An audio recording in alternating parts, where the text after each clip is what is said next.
is that the federal government gives a considerable chunk of money to the states every year in order to fund certain programs that are administered by the state. These are particularly concerned having to do with what in California is called Medi-Cal. It deals with medical expenditures for poor people. When the war started in Iraq in 2003, the United States federal government began to reduce the money that they gave to the states. That is, there was a big increase in military spending beginning in 2003, an increase of $128 billion on top of the budget already. In the same period, the amount that the federal government gave to the state and local governments fell by $44 billion. Over the next 5 years, that meant that California had been, that the states had been reduced in their federal contributions by $138 billion, less than if they had been funded at previous levels. And California's share of this loss was $16 billion up through 2009. Now, there was an economic crisis in 2009, and so the federal government gave us some money back. They gave us about $8 billion in funding, which is about half of what they'd taken before. Now, supposedly the United States has ended military operations in Iraq, but whether or not there will be military operations in other places in the Persian Gulf, like Iran, is still to be determined. Certainly there's considerable risk and threat of this. The United States is still fighting in Afghanistan. It's recently fought in Libya and is talking about intervention in Syria. So we're not looking at a reduction of war expenditures. Instead, the United States Defense Department has come out with their new budget. They're still going to have 11 carrier groups.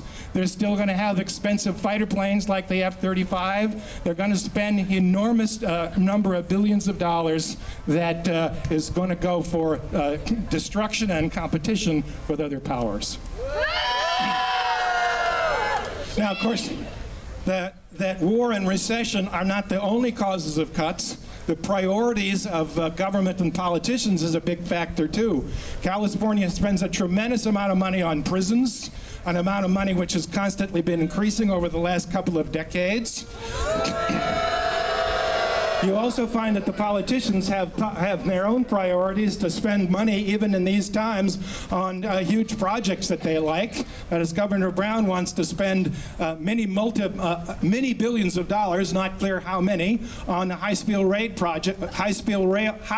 rail project that could cost $100 billion by the time that it's over. And of course, we have there are priorities that in our own system, which certainly don't promote education. We had our latest president, President Hirschman, got a 33% raise over our previous president. That's $100,000 a year. $100,000 equates to between 20 and 25 sections that could be taught to students, but at the lowest rates that faculty get paid around here. That I think we should expect that the future dangers of war are not going to go away. The United States has serious rivalries with other major powers in Europe, in Russia, and in the fastest growing capitalist economy on the planet, which is in China. We should, I think, take account of these I dropped my notes here. Take account of these in some important ways. We should expect that in order to fight back, we can't simply say we can persuade the politicians to behave differently. I think we need to have a large militant mass movement that fights not only against education cuts, but against the system which is behind it. And in particular, we have to put a lot of our efforts into fighting against present and future wars. We should be demanding, for example, that the United States not attack Iran, or that their ally Israel not do this thing either. That the United States should not have further enormous military spending, that they should spend instead on other priorities. And we should also expect that since these policies here are policies that have been in place for a long time and serve the corporate capitalism, the 1% at the top of society. They're not going to be dissuaded from doing this simply by people pointing out the irrationality or the ridiculousness of it or the desires of most people in society. We need a large, militant mass movement that combines fighting back against war with fighting back against education cuts.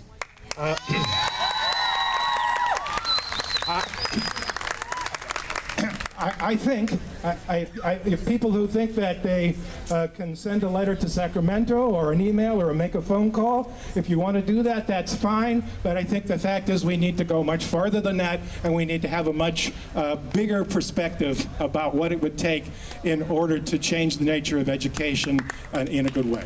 Thanks.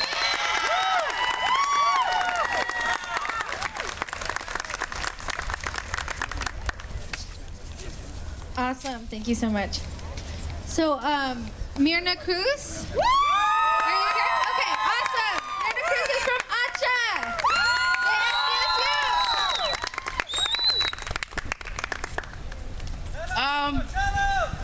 My name is Myrna Cruz. Like she mentioned, I am part of Association of Chicana Activists, also known as ACHA. I would like to thank all of you for being here, especially to women out here today.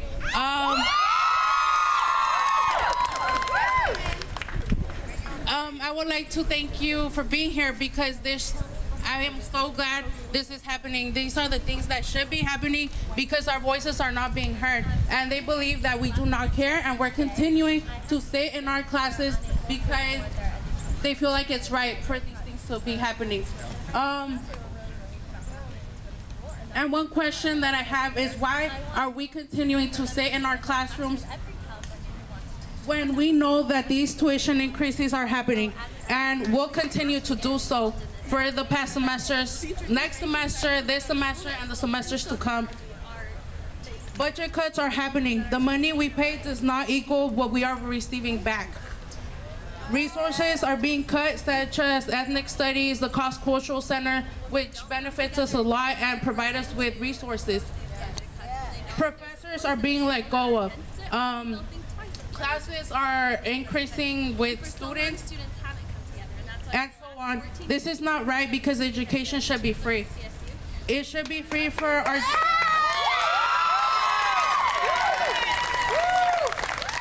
It should be free for our generations to come because it will also affect them. Our people, our youth, shouldn't have a second thought about applying to a four-year institution because of money. Money shouldn't be an obstacle for them.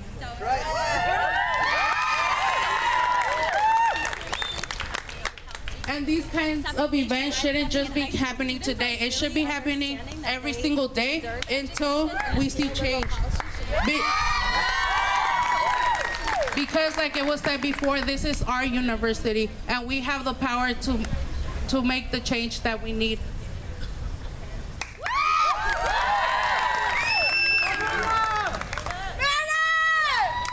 Stand up for what you believe is right and voice your opinions. Always stand up.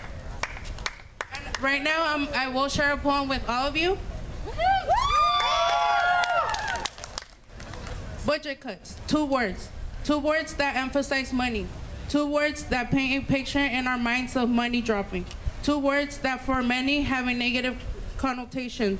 Because when funding it cuts, it affects many people in a negative way. This is why I am here. This is why you are here.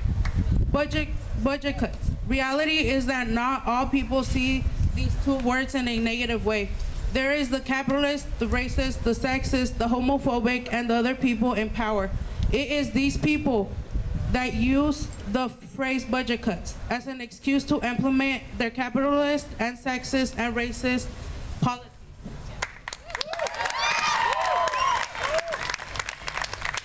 We saw this happen in 2009 when the local admission guaranteed was removed by President Weber. Budget cuts. It's not just about money. Budget cuts. It's about people. The people that will receive a poor quality education.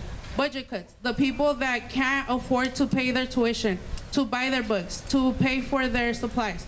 Budget cuts. It's a wake-up call. A wake-up call that budget cuts, two words, take action.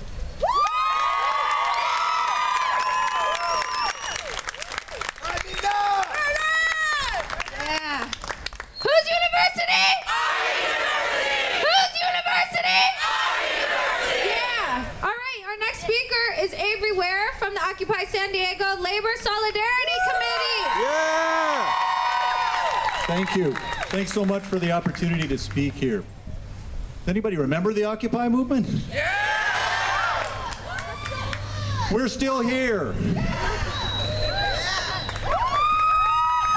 We're still here for two reasons. One thing is that in the fall, the last 3 months of last year, what we learned, because even though only thousands of people took action and occupied their city squares all around the country, tens of millions of people in this country rallied to the cause. What we learned is that if there's a determined political alternative put forward because of the terrible suffering of the last 3 years, which our two-party political